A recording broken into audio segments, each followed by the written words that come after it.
চীনে এই ভাইরাসের সংক্রমণ হয়েছে, সোশ্যাল মিডিয়ায় তোলপাড় হচ্ছে, কিন্তু এই সংক্রমণটা ভারতে খুব বেড়ে গেছে এমন কোনো খবর নেই। উদ্বেগে নয়, সতর্ক থাকুন বলছেন National Institute of Research in Bacterial ইনফেকশনের অধিকর্তা শান্ত সবুজ দাস।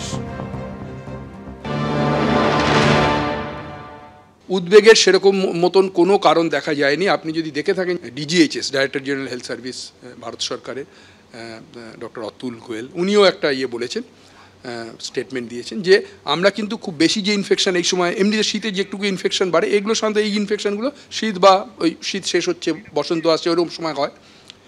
কোনো খুব বেড়ে গেছে এরকম কিছু আমরা ভারতের ক্ষেত্রে দেখছি না, খুব সিভিয়ার ইনফেকশন যে এরকম কিছু দেখছি না। অর্থাৎ অনেকে এটা আমাদের যেটা হয়েছে আসলে কোভিডের পরবর্তীতে যে কোনো রেসপিরেটরি ইনফেকশনই মানুষ খুব ভয় পাচ্ছে। ভারত সরকারের তরফ থেকেও বলা হয়েছে এবং আমরাও যেটা আইসিএমআর তরফ থেকেও আমরা যেটা মনে করি যে এখনো পর্যন্ত উদ্বেগের কোনো কারণ নেই, শুধু একটু সতর্কতার কারণ আছে।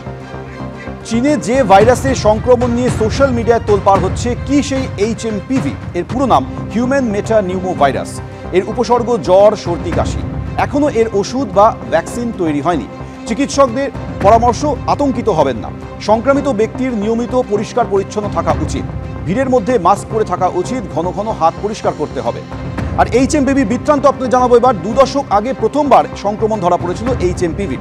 2021 সালে নেদারল্যান্ডসে প্রথম হিউম্যান মেটা নিউমো ভাইরাসের সন্ধান পাওয়া যায়। আমরা আবারও চলে যাব আমাদের প্রতিনিধি ঝিলম করঞ্জি আমাদের সঙ্গে রয়েছে। অর্থাৎ ঝিলম, মূল কথাটা হচ্ছে যে চীনে এই ভাইরাসের সংক্রমণ হয়েছে, সোশ্যাল মিডিয়ায় তোলপাড় হচ্ছে, কিন্তু কেন্দ্র সরকার থেকে বিশেষজ্ঞরা বলছেন ভারতে এই ভাইরাসের সংক্রমণ হচ্ছে বা সেরকম জায়গা তৈরি হয়েছে এমন কোনো খবর এখনো পর্যন্ত নেই। অর্থাৎ উদ্বিগ্ন হবেন না, আতঙ্কিত হবেন না।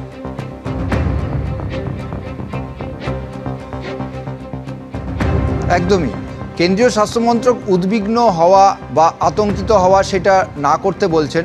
তবে চিকিৎসকরা বারবার বলছেন যে অবহেলাও করবেন না। এই সময় সর্দি, কাশি, জ্বর সহ ভাইরাল ইনফেকশন হয়। এই হিউম্যান মেটানিউমো ভাইরাস, সেটা নিয়ে উদ্বিগ্ন হবেন না, আতঙ্কিত হবেন না। সেটা হলেও সতর্ক থাকতে তারা বলছেন। ভাইরাল ইনফেকশনের যেহেতু মেজরিটি, অধিকাংশের ক্ষেত্রে কোনো অ্যান্টিভাইরাল ট্রিটমেন্ট নেই, সেক্ষেত্রে সতর্ক থাকার কথা বলছেন।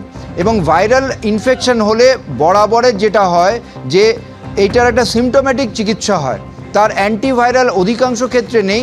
এবং এই জন্যেই চিকিৎসকরা বলছেন যে এখন যদি বেশ কিছু উপসর্গ আছে, সর্দি, কাশি, জ্বর, শ্বাসকষ্ট এবং শ্বাসে যখন শোঁ শোঁ আওয়াজ হচ্ছে, ভিজিং বলে ইংরেজিতে, সেই সময় সিমটমগুলো যদি থাকে, বা ব্রেথলেসনেস অর্থাৎ অত্যন্ত শ্বাসকষ্টের পরিস্থিতি হচ্ছে, যে একটু কিছু হেঁটে গেলেই তার মনে হচ্ছে যে শ্বাস নিতে অসুবিধে হচ্ছে, সর্দি হচ্ছে, টানা জ্বর রয়েছে, গায়ে ছোট ছোট গুটি গুটি বেরিয়েছে, সেক্ষেত্রে চিকিৎসকের তৎপর হয়ে পরামর্শ নিতে হবে। এবং তারা এটাও বলছেন যে অযথা সেলফ মেডিকেশন করবেন না, অযথা অ্যান্টিবায়োটিক নেওয়া শুরু করবেন না। আপনাদের যদি মনে হয় যে পরিস্থিতি ক্রমাগত অবনতি হচ্ছে বা টানা জ্বর থাকছে, অবশ্যই চিকিৎসকের পরামর্শ নেবেন শ্বাসকষ্ট হলে, কিন্তু অবহেলা করবেন না। তবে এইটা নিয়ে আতঙ্ক ছড়ানোর কিছু নেই যে হিউম্যান মেটানিউমো ভাইরাস একটা নতুন ভাইরাস, সেটা চীন থেকে চলে এসছে এবং তা নিয়ে উদ্বিগ্ন হয়ে সবাই রে রে করে উদ্বিগ্ন হলেন সেরকম। কিন্তু সতর্ক থাকার কথা বলছেন, কারণ এই সময় ওয়েদার চেঞ্জ বা এই যে তাপমাত্রা কমছে, ভাইরাল ইনফেকশনের পক্ষে একদম সহায়ক পরিস্থিতি। এবং এই যে হিউম্যান মেটানিউমো ভাইরাস, সেটা এখনও আছে, আগেও ছিল, এবং এটা ছড়ায় ফোমাইটসের মাধ্যমে।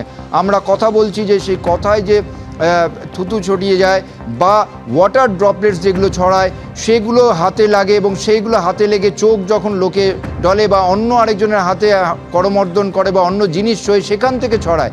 ফলে সেই জন্য চিকিৎসকরা বলছেন যে মাস্ক পরে থাকতে, হাত ঘন ঘন ধুতে, এবং একই সঙ্গে জ্বর, টানা থাকলে, সর্দি, কাশি যদি থাকে, তখন চিকিৎসকের পরামর্শ নিতে।